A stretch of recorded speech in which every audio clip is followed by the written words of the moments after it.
प्रभाव डालता है कि नहीं, हमें हमेशा बदले की भावना से नहीं रहना चाहिए, हमें अपने मनोगत भाव में परिवर्तन करना चाहिए और उसी परिवर्तन के साथ समाज के अंदर नवीन परिवर्तन काव्य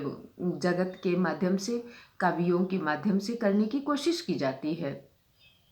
प्रिय बच्चों, राष्ट्रीय काव्यधारा में मैथिली महादेवी वर्मा की सहेली सुभद्रा कुमारी चौहान इलाहाबाद में रह करके इन लोगों ने श्रृंखला की कड़ियाँ, महादेवी वर्मा की एक रचना आती है, मैं आपको थोड़ा सा विषयांतर करूँगी। और महादेवी वर्मा जब श्रृंखला की कड़ियों में नारियों की जगड़बंदियों की चर्चा करती हैं, तो आज इतना साहित्य लिखा जा चुका है, इतनी स्त्रियों के लिए तमाम सरकार से लेकर के व्यक्तिगत परिवार में भी लोगों के मनोभाव में परिवर्तन हुआ है, लोगों की सोच बदल गई है, लोग बेटियों को भी बेटों जैसा प्यार दुलार शिक्षा देने की कोशिश कर रहे हैं। फिर भी समाज में कुछ ऐसी विद्रूपताएं हैं, हो सकता है कि लड़कियों के अंदर भी वो नवाचार नहीं आ पा रहा हो, वो उन चीज़ों को रूढ़िगत मनोभावों से अपनी दूरी नहीं बना पा रही हूँ, अंतर्द्वंद में ही वो पूर्व परिवर्ती विचारधाराओं से ही प्रभावित रहती हूँ, क्योंकि पूर्ववर्ती विचारधाराओं का व्यक्ति जीवन से जिसमें लालन पालन होता है, कुछ ऐसे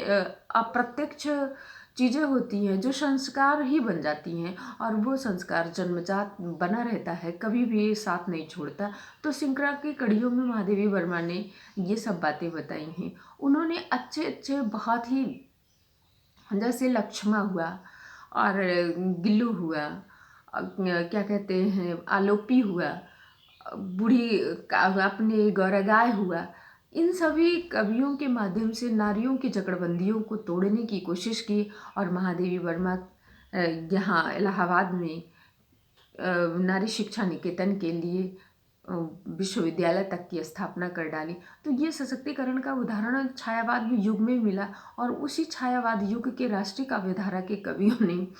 किसी ने समाज को समृद्ध किया और किसी ने स्त्री मनोबल को बढ़ाया, किसी ने योद्धाओं के मनोबल को बढ़ाया। और तो संपूर्ण साहित्य भिन्न भिन्न, जिस तरह से हमारे बॉडी का जो है वर्गीकरण होता है कि हाथ का कुछ और काम है, मुंह का कुछ और काम है, आँखों का कुछ और काम है, इंद्रिय